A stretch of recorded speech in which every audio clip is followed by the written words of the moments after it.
Bwana Yesu alipopita katika mji wa Yeriko, alikutana na mtu mmoja aitwaye Zakayo, mmoja wa watoza ushuru katika mji ule wa Yeriko. Kwa muda mrefu Zakayo alitafuta kumwona Yesu, ajue ni mtu wa namna gani. Aliposikia Yesu anapita katika njia ya mji wao, akaenda kapanda mkuyu amuone. Zakayo alimuona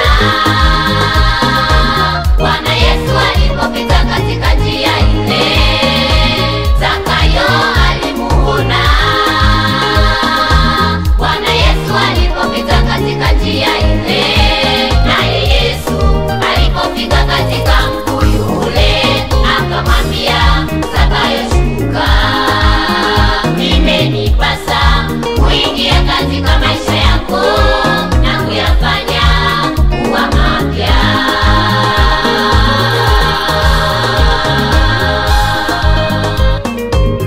Bwana Yesu alipoingia nyumbani mwa Zakayo, alimtangazia msamaha wa dhambi alizotenda. Jitihada zake Zakayo zilimfanya apate msamaha, akawa huru, akasamehewa Zakayo. Na ndipo Zakayo alipomwona kuona Yesu. Bwana Yesu alipopita katika njia ile. Zakayo alipomwona Zakayo alimuona Bwana Yesu alipopita. Bwana Yesu alipopita katika njia ile.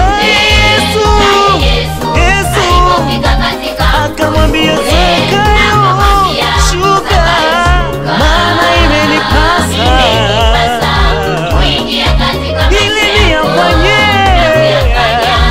kuwa mapya.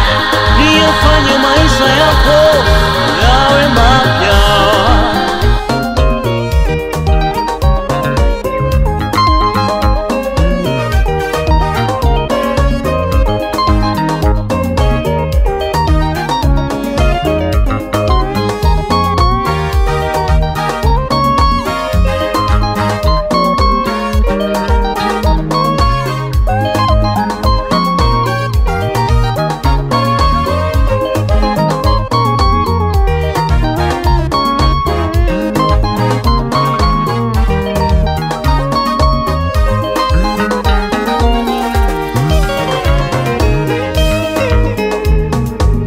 Kuna wengine maisha yao hayako sawa, wamejitwika mizigo ya dhambi.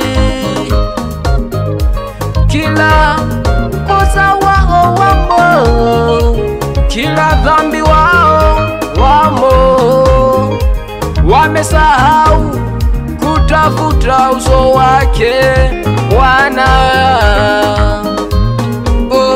Tunawakumbusha muombe rehema awasame.